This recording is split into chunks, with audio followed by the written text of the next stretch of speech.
Почнуваме со Да, се враќаме во студиото. Тука е, како што најавивме, професорот Атанас Козарев, универзитетски професор на Универзитетот МИТ, моментално предава. Професоре, добре дојдовте во студио 10. Добре ве најдов и посакувам успешен работен ден.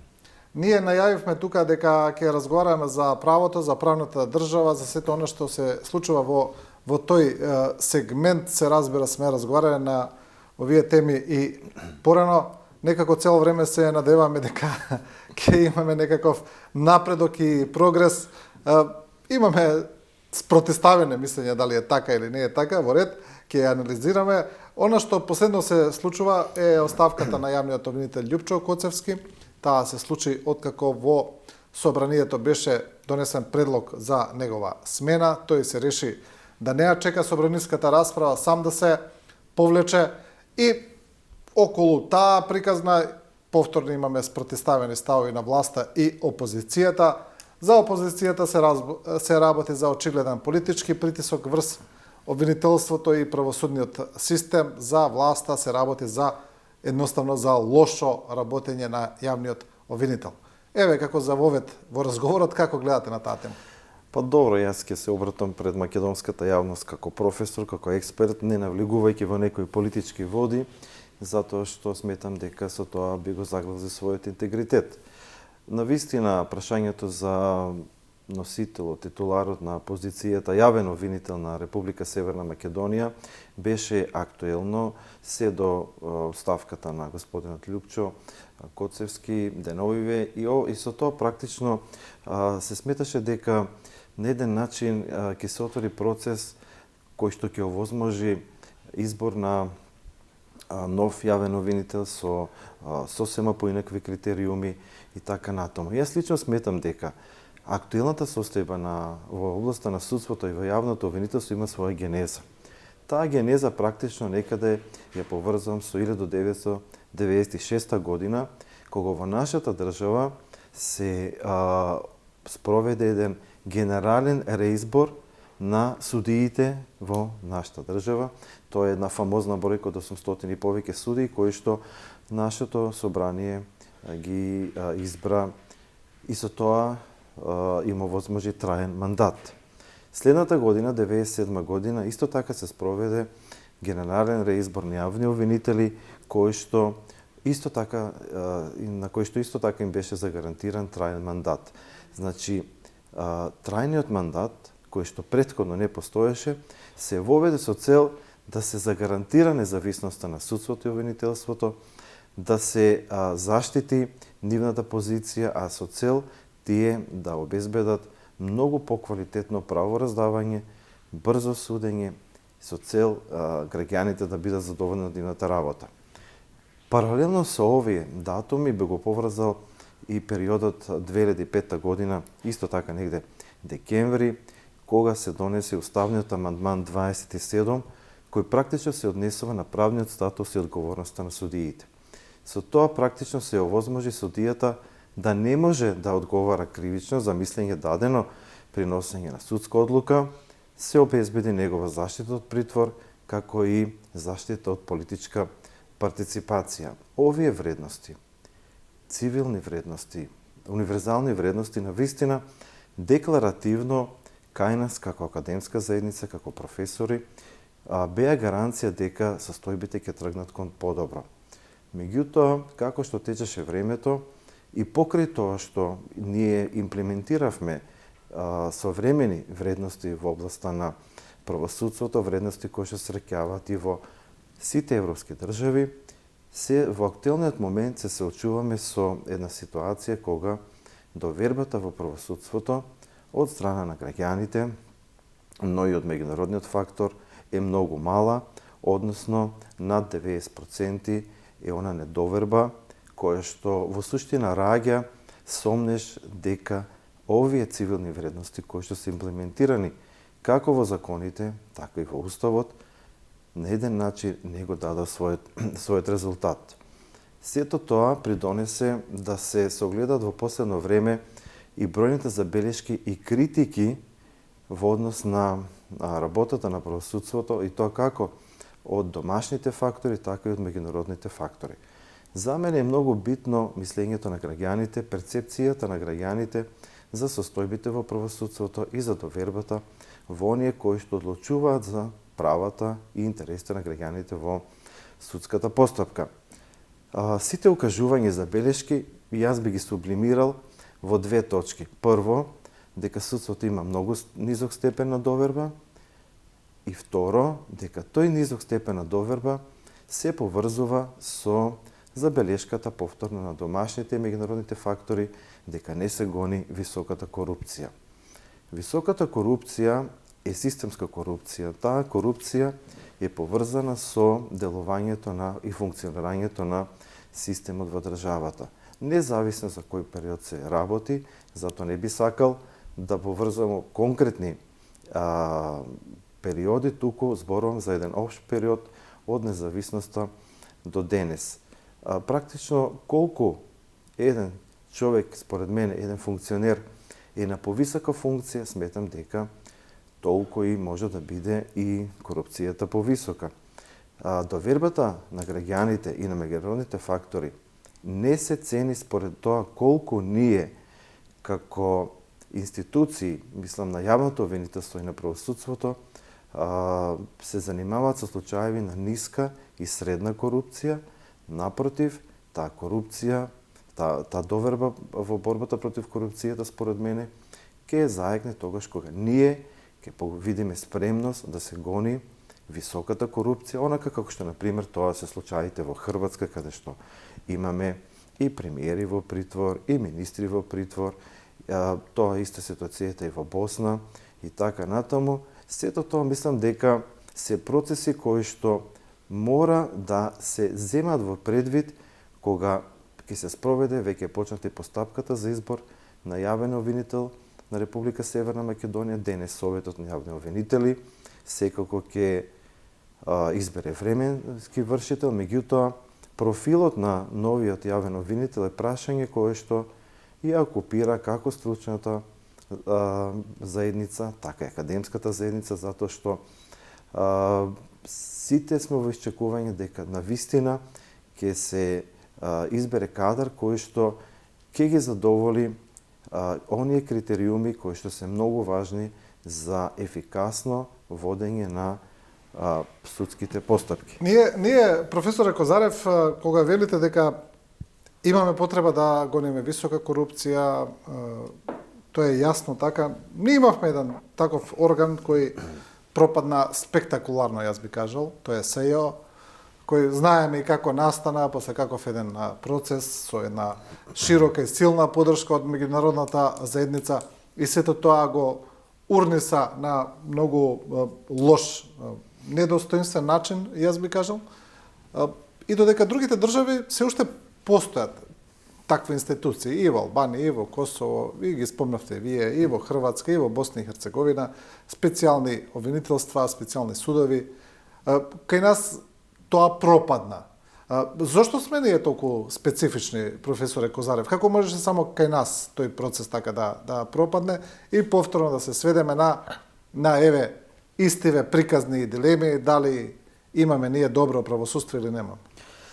Одговорот е многу краток и јасен. Тоа значи многу широко влијание политичко и партиско пред се од самиот момент на избор на суди и обвинители.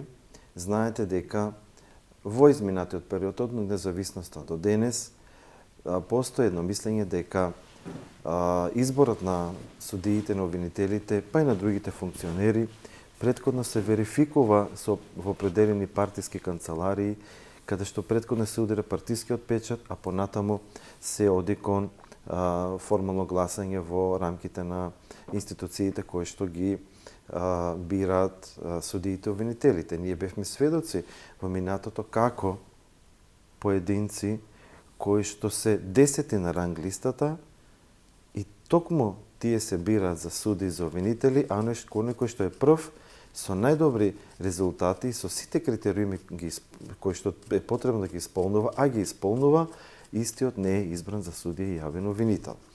Овие дискрециони овластувања се коруптивни овластувања, тие се штетни И не е можно да критериумот, да резултатот кој што го постигнал еден судија во текот на својата работа или обвинител, да не биде единствен мериторен критериум за негово напредување, туку да тоа зависи од гласот на неколку членови на овие совети за суди и јавни обвинители, кои што практично доаѓаат од одредени политички естаблишменти, кои што се задолжени да ги спроведуваат нивните процеси. Сметам дека ова влијание, поготово на извршната власт, во делот на, како највисок партиски експонент во делот на правосудството, во многу влие врз градењето на перцепцијата на граѓаните во однос на довербата за работата на судиите и обвинителите.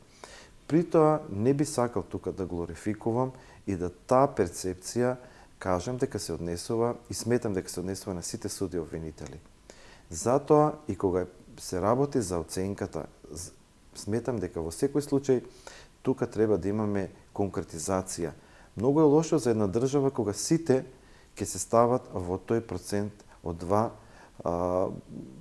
во однос на довербата во судството и во јавното обвинителство, туку напротив сметам дека огромен број на суди и обвинители во текот на нивната работа посветуваат сериозно внимание за тоа како го применуваат законот, како ги заштитуваат слободите и правата на граѓаните, и навистина сметам дека тие поединци, тие квалитетни суди и обвинители неосновано ја носат етикетата која што се лепи на целокупното судство и на целокупното обвинителство. Според мене се е во прашање на критериумите, прашање кое што навистина мора да се изостри, и тој критериум мора да биде единствената основа за некој да биде избран за судија или за јавен обвинител, или да биде на еден начин унапреден во повисоко ниво во таа хиерархија правосудна и обвинителска. Професоре, еве вака да ве прашам. Ми се чини дека да, тука имаме една борба помеѓу власта и опозицијата кои си ги менуваат улогите во тоа во зависност која е власт и која е опозиција, и отприлика пораките се исти кога некој е во опозиција и кога е власт.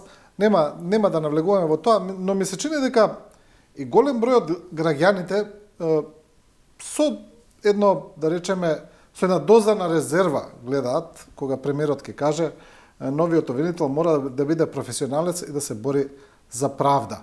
Мислам, тоа е така во основа, така би требало да биде, но има доза на резерва кога тоа доаѓа од уста на политичар, од било кој политичар, се разбира. Сега е овој актуелен премиер, пред тоа беше друг.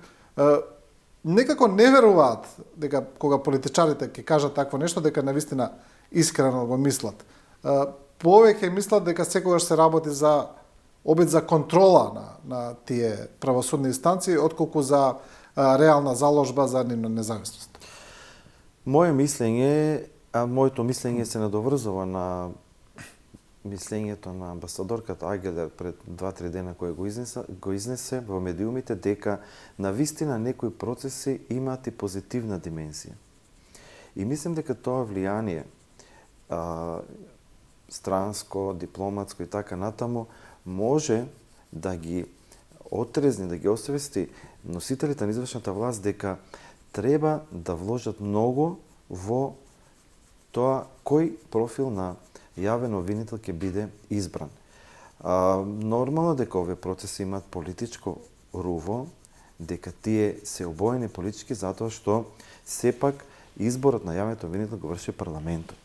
Парламентот е институција каде што граѓаните го пренесуваат својот суверенитет, пратениците одлучуваат во името на граѓаните, и мислам дека во тој контекст самите пратеници со тек на време, гледајќи колку се негативни извештаите во овој дел од страна на Европската комисија за напредокот на Република Северна Македонија од година во година, јас верувам дека овој пат навистина изборовите на премиерот, меѓутоа и на меѓународните фактори, ќе придонесат да бидат внимателни околу предлогот кој што ќе биде доставен и конкретно кој ќе биде избран за јавен обвинител на Република Северна Македонија. Секој дека тука голема улога има и Советот на јавни обвинители, кој што е совет во кој што членуваат пред се членови кои што се избрани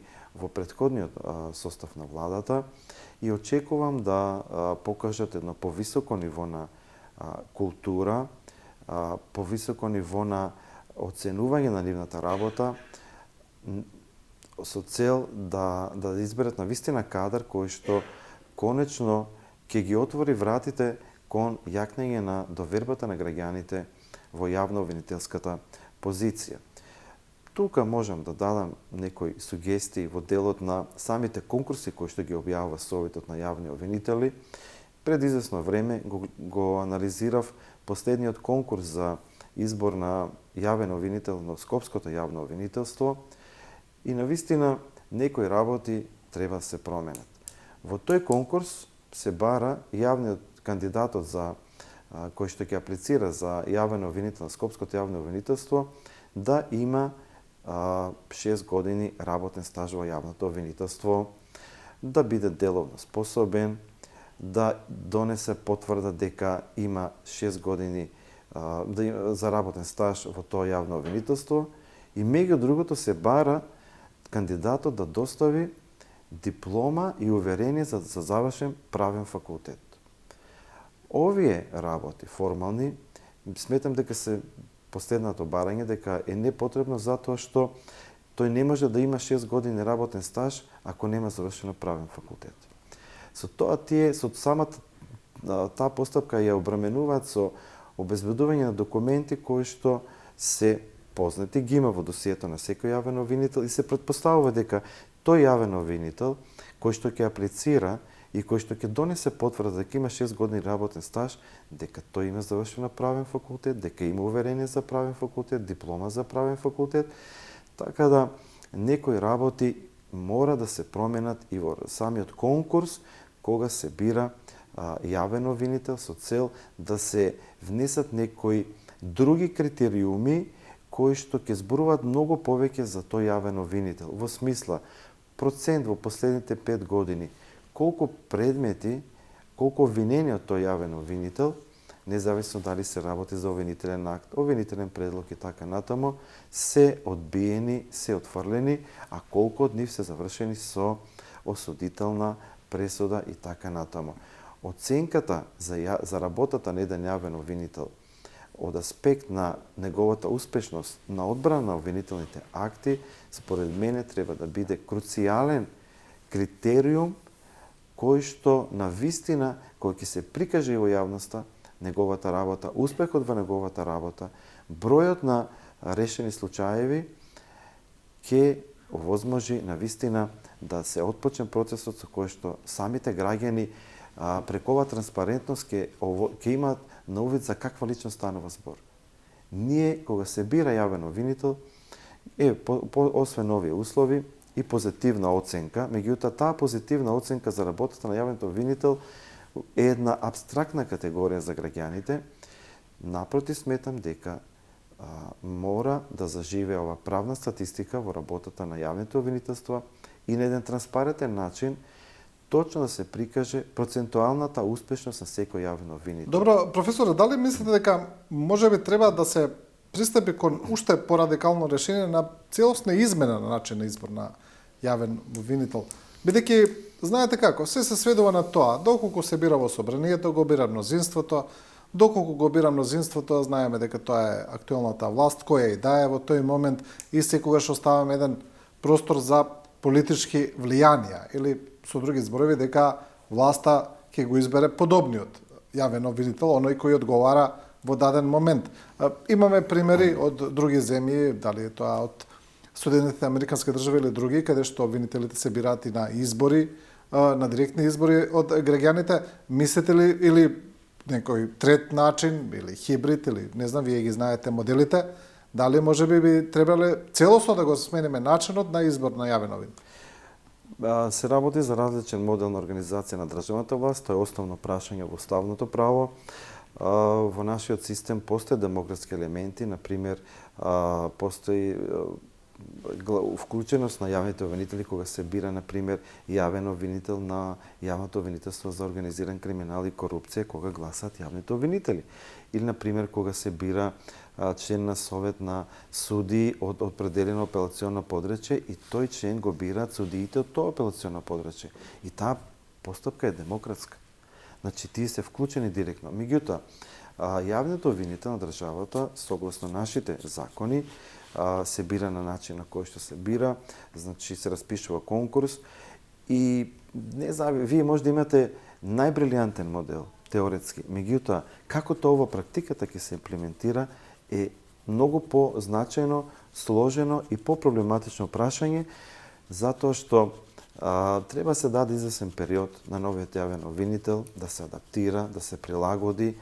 Нормално неговата карактеристика, биографија треба да биде транспарентна, да се види да не се работи за јавен обвинител кој што во претходните години бил многу лесен приврзок на извршната власт, на одредени министри за внатрешни работи и така натаму, туку напротив, сите овие елементи и целокупната ова негова биографија, според мене, потребно е да биде јавно достапна за граѓаните. Јавното обвинителство објавува секојдневно за сите активности кои што ги превзема. Добро би било кандидатите кои што ќе аплицираат да им се овозможи нивните успеси досега, нивната кариера, која што е една сивена биографија, да биде на еден најтранспарентен начин објавена на веб-сајтот на јавното обвинителство и на вистина граѓаните што во фазата на постапката можат дури и да се произнесат, да дадат одредени сугестии, забелешки, за да не се случи во тој процес на прочистување, да одредени работи не бидат јавно кажени, а потоа граѓаните, иако знаејќи ги сите овие работи, да наоѓаат забелешки, понекогаш дури и правно немаат знаење, меѓутоа сепак знаат да критикуваат. Знаете што е проблем, професор, еве јас ако може да додадам во сегашниот избор, еве уште да симплифицираме уште повеќе, да речеме. Не знаеме кој ќе биде новиот јавен обвинител, ќе видиме кој дае, кој ќе биде. Еве доколку тој јавен обвинител се реши хипотетички да се работи работата најревностно, најнеутрално, најнезависно, ако се реши да гони случаи на висока корупција, без разлика дали се од актуелната власт или од некои други, едноставно се реши да се работи работата како што треба. Но над него секогаш виси тој дамоклов меч, дека може да биде сменет од политичкото мнозинство. И мислам дека тоа создава кај него секогаш една пречка, еден страв, дека доколку тргне предлабоко, во борбата со таа висока корупција, дека едноставно ќе биде сменет и толку ќе му заврши приказната. Да, тоа е вистина. Тоа е аномалија на моделот, мислам. Аномалија на моделот, меѓутоа таков е постоечкиот модел. Извршната власт треба да се дистанцира од тоа, како се нарекува, влијание врз работата на јавното обвинителство пред цел аспект на критиките кои што ги дава и мислењето, затоа што на вистина ќе се доведе во ситуација да секој јавен обвинител сакајќи да се задржи својата позиција и таа удобна фотелија во која што ќе седи, привилегиите, моќта кои што ги носи фотелијата на еден начин да биде по-мирен во однос на гонењето на високата корупција, а секако дека високата корупција е корупцијата која што е системска корупција и која што е многу битно за граѓаните да видат како нашето јавно обвинителство е подготвено за борба со таа висока корупција. Инаку противник сум на тезата секоја власт како што ќе дојде да има свој јавен обвинител, затоа што на тој начин колку е да е тој успешен, колку е да е тој правичен, сепак поврзаноста со одредени политички релации може да влие врз перцепцијата на граѓаните за неговото действување. Тоа е еден меч со двеоштрици. Ние сега од една страна би сакале да имаме јавен обвинител кој што на вистина ревносно ќе ја води својата битка против криминалот, не само корупцијата, целокупниот криминал. А од друга страна, сакаме тој јавен обвинител да биде заштитен од политичко влијание. Тоа не е можно. Затоа што еве гледаме дека предлогот на владата за разрешување на јавен обвинител, кој што според тоа што таа го објави е издржан, е спротивно на мислењето на Советот на јавно обвинителство и покрај ова дискрепанца предлогот стигна до парламентот, меѓутоа јавен обвинител според некој негово размислување, една одржана пресконференција, си даде оставка неотповиклива и при тоа, внимавајте, во своето обраќање до јавноста изрази една реченица која што според мене е многу интересна од аспект на националните интереси. Тој рече дека неговото разрешување ќе влезе во новиот извештај за напредокот на Република Северна Македонија, кој што го изготвува Европската комисија секоја година за 25-26 година. Мислам дека кога се во прашање националните интереси, мора да постои единство.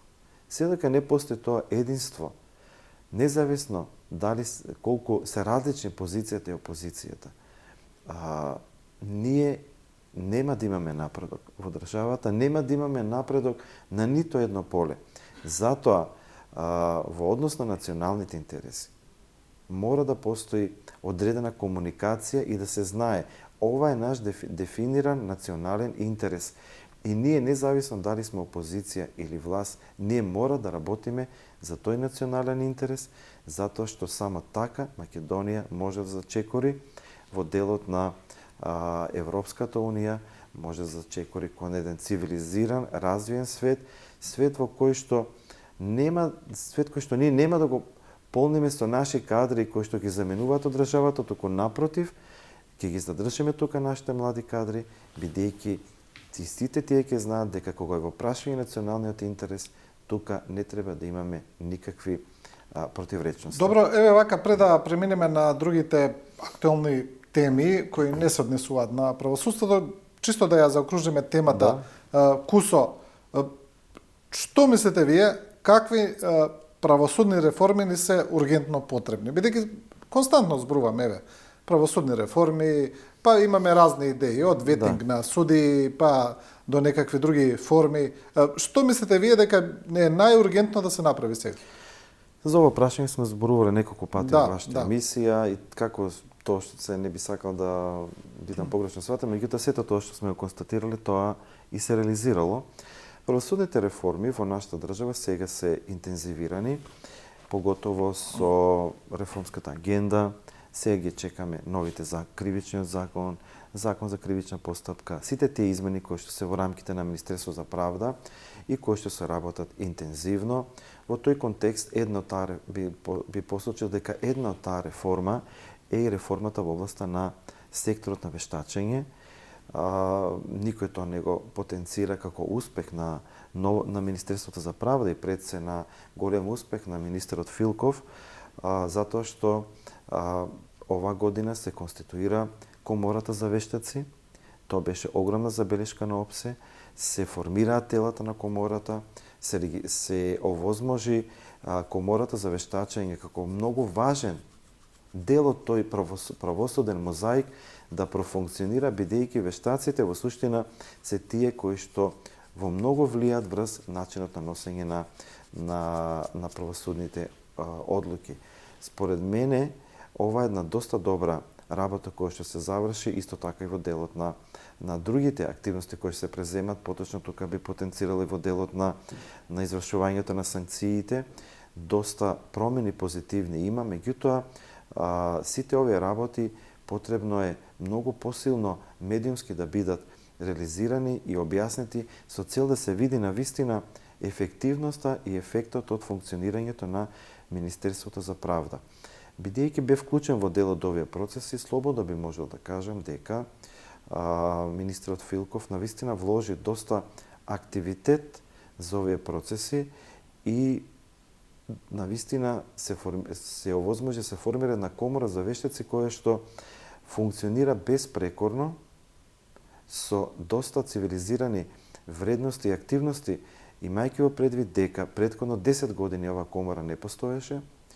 Потоа се формира една комора за вештаци која што не се регистрира затоа што навистина политичкото влијание беше многу силно. Така, например, бевме доведени во ситуација, јас како дел од работната група, например, да погледам на списокот за раководител на едно одделение да биде назначен заменик министар за здравство. Нешто што е небулоза, заменик министар за здравство да биде раководител на комора на професионално одделение во комора, и добро што тој проект згасна, не се регистрира, туку оваа година навистина преку една квалитетна работа и високи пофалби за работата на Министерството за правда и пред раководена од страна на министрот Филков, се создаде основа за успешно функционирање на комората за вештаци, но и на други активности, и сметам дека во тој дел досега нито еден од последните 5 министри не даде конкретен прилог како што тоа го направи министрот Филков, и тоа е навистина за поздравување колку еден толку сложен процес се истера до крај, да можеме ние како вештаци да имаме институционален дизајн, да имаме регулатива која што навистина ќе придонесе кон квалитетна работа во областа на вештачењето. Да, добро. Еве, полека да навлеземе во вториот дел од емисијата и во актуалните, да речеме, политички теми, но еве има уште една работа која на некој начин поврзана и со корупцијата. Тоа е вчерашна вест дека Државната комисија за спречување на корупција констатира непочитување на врската за пријавување имотна состојба на 35 поранешни и 19 новоизбрани градоначалници. Како го коментирате ова? Па ова го коментирам како една вест која што се поврзува со новото назначување на новиот претседател на оваа комисија, да покаже еден активитет, дека тоа се случило, сепак тој бил и претходно таму, меѓутоа овие функционери имале можност и претходно да ги утврдат овие неправилности. Секако дека сите овие градоначалници и функционери потекнуваат од определени политички партии. Тоа е политичко прашање и сега секоја партија, доколку мисли на својот интегритет и јакнење на своите капацитети, како и довербата од страна на граѓаните, моје мислење е дека во рамките на политичките партии треба се разговара зошто тоа не го направиле, да се повика дури на некаква партиска одговорност, а секако и Државната комисија за спречување на корупција ригорозно да ги преземе сите мерки и активности за нивно казнување со цел на еден начин, како ние тоа го велиме во криминологијата, преку репресија да се делува превентивно на идните градоначалници да бидат многу повеќе одговорни во однос на прашањето за пријавување на својот имот. Тука би ја вклучил и финансова полиција да утврди дали постои некоја разлика во имотот кој што го имале пред стапување на функција и после завршување на мандатот или потпочнување на нов мандат, и тоа да се направи на транспарентен начин, и сметам дека само на тој начин ќе се прикаже кај јавноста една ситуација која е вистинската причина зашто тие не го направиле. Одговорност мора да има, и прашањето на одговорноста е демократско прашање. Само одговорни и отчетни институции можат да ја гарантираат правната држава. Корупцијата не ја гарантира правната држава. Таму каде што има корупција, таму нема напредок, таму нема развој.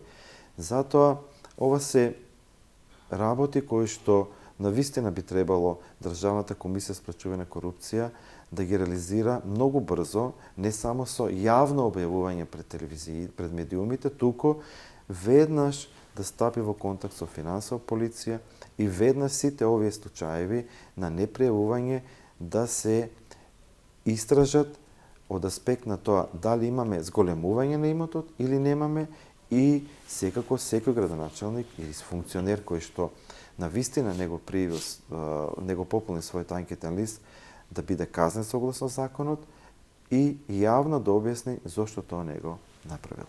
Професоре, сега гледаме дека е актуелна темата за тоа дали ние во државата ќе имаме мигранти или ќе немаме мигранти. Тие од Велика Британија, а се зборува и за други мигранти. Тема која се циклично ми се чини повторува, бидејќи пред не знам колку, пред 7-8 години, кога беше 17-18 отприлика имавме иста тема, но тогаш партиите беа во обратна улога. Тогаш ВМРО-ДПМН собираше потписи против наводно населување на мигранти, СДСМ беше на власт, сега е обратно. Сега СДСМ собира потписи против наводно населување на мигранти, а ВМРО-ДПМН е на власт. Како гледате на оваа тема? Па и оваа тема исто би ја вклопил во делот на нашите национални интереси, односите со нашите стратешки партнери. Прашањето со мигрантите е многу актуелно. Ние живееме во светот на постоење на мигранти. Нашата држава е една транзициона рута каде што транзитираат мигрантите. Меѓутоа, мигрантите како појава не имаат интерес да останат во нашата држава. Нивната цел е да заминат во европските држави. Во тој контекст би кажал на одредени факти, а тоа е дека пред неколку дена 27 земји членки на Советот на Европа потпишаат декларација со која што бараат да се измени Европската конвенција за човекови права во делот на депортација на мигранти. Тоа е едната работа.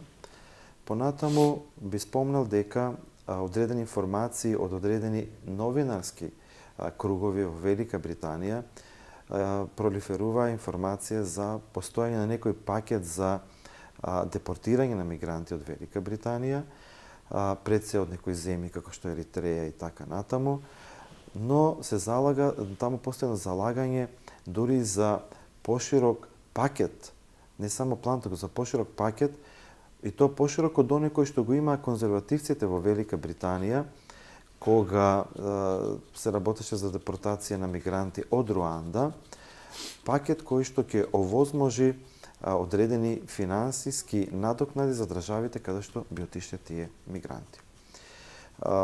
Според она што тоа е на едно глобално и европско ниво како фактичка ситуација.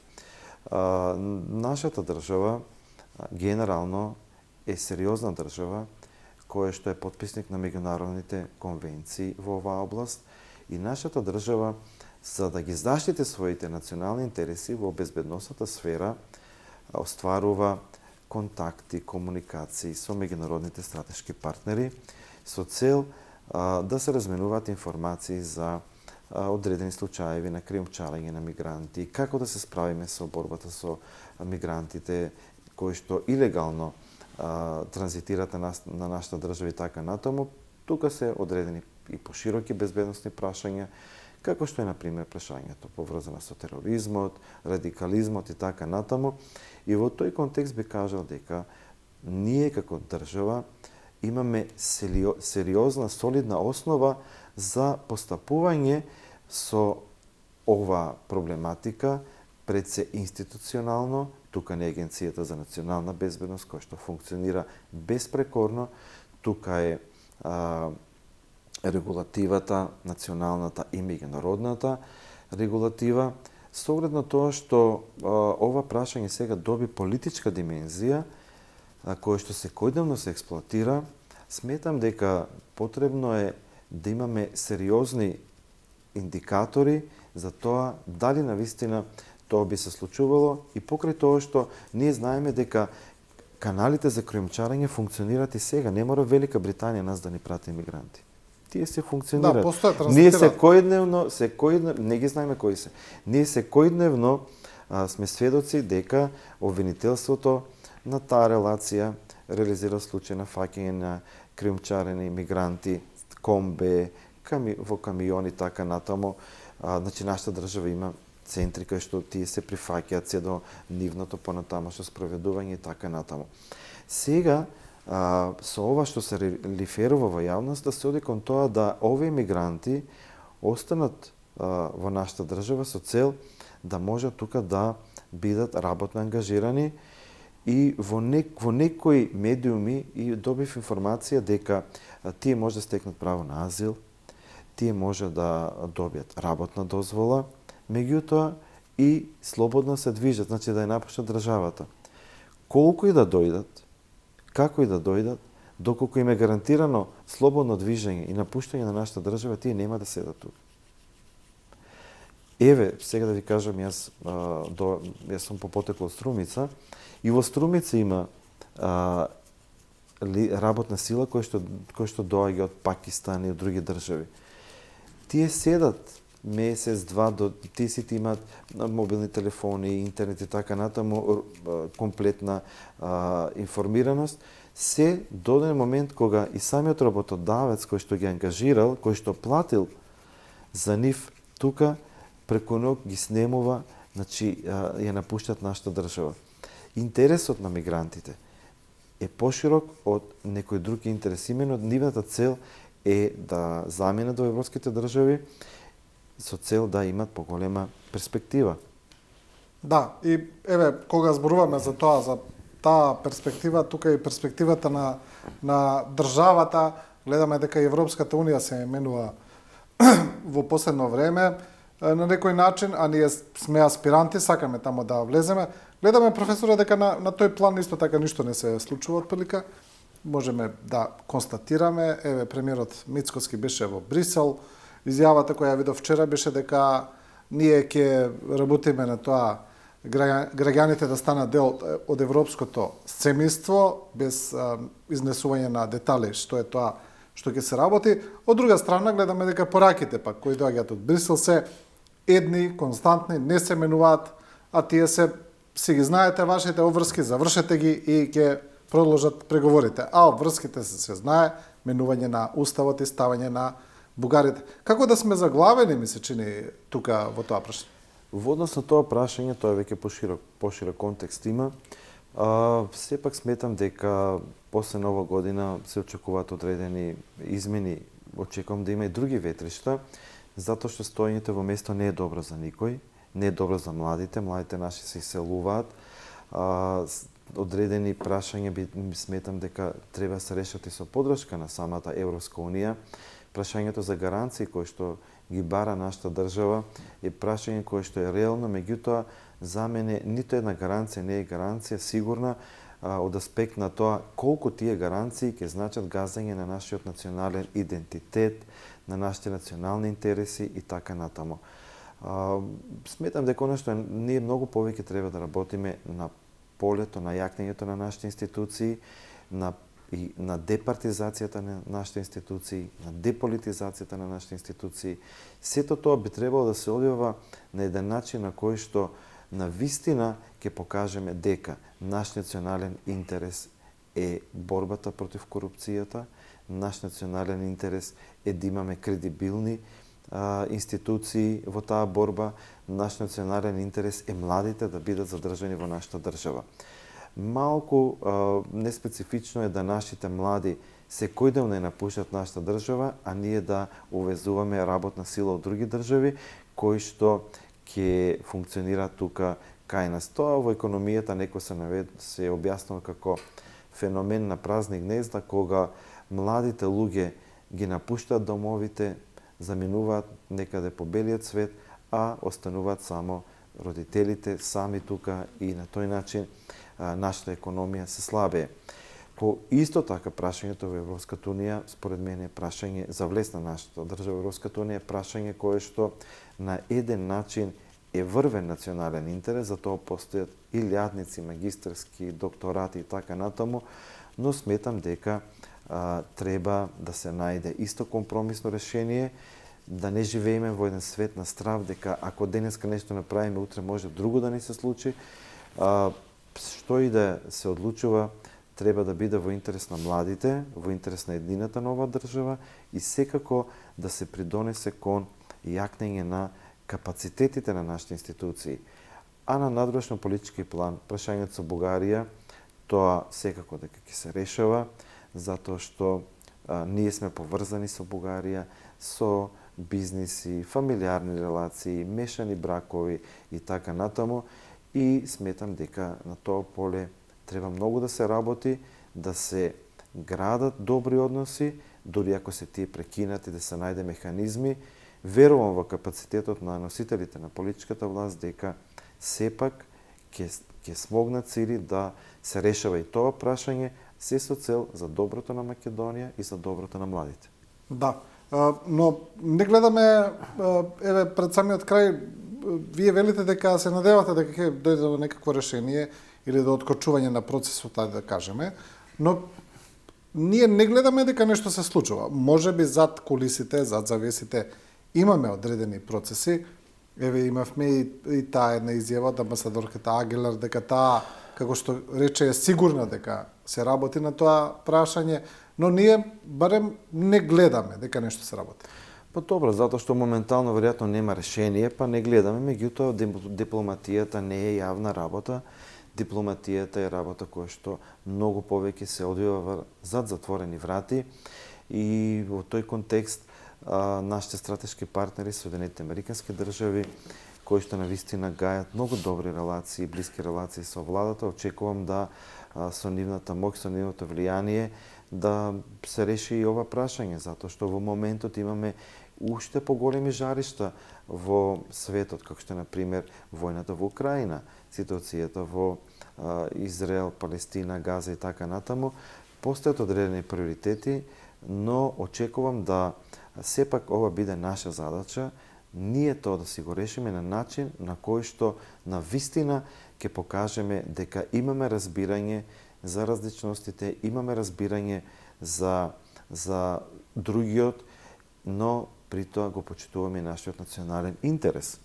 Да. Добро. Професоре, ви благодарам за ова гостување. Исто и на вас ви посакам среќни празници. Ова година завршивме доста убаво. Во тој контекст би сакал да ги поздравам сите мои колеги од МИТ универзитет, собственичката Билјана Апостолова, сите членови на Асоциацијата за корпоративна и дигитална безбедност, нашите колеги во земјата и во странство, и следната година на вистина да биде година со која што ние практично ќе придонесеме кон подобар развој на нашата држава. Да, ве молам, еве, само да го искористиме и тоа, бидејќи го имавме и тоа во сценарио. Една минута, правната клиника на правниот факултет. На правниот факултет. Значи, правната клиника на Факултетот за правни науки, меѓународна дипломатија е клиника која што е основана согласно Законот за бесплатна правна помош.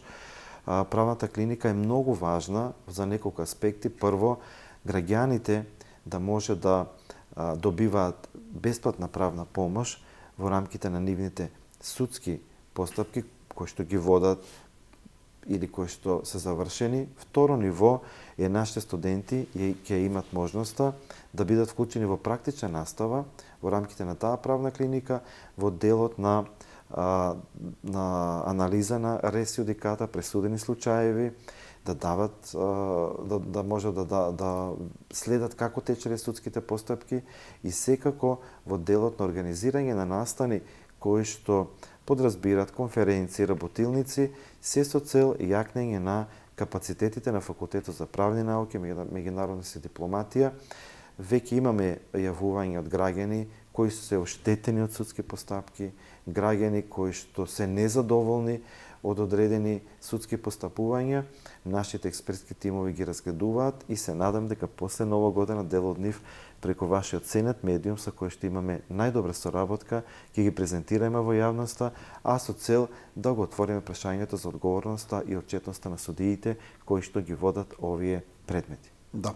Добро, професоре, ви благодарам уште еднаш. Исто и на вас. И со ова гостување на професорот Атанас Козарев го завршуваме и ова Студио 10, почитувани. Ви благодариме на вниманието и на довербата и останете со програмата на Телевизија 24.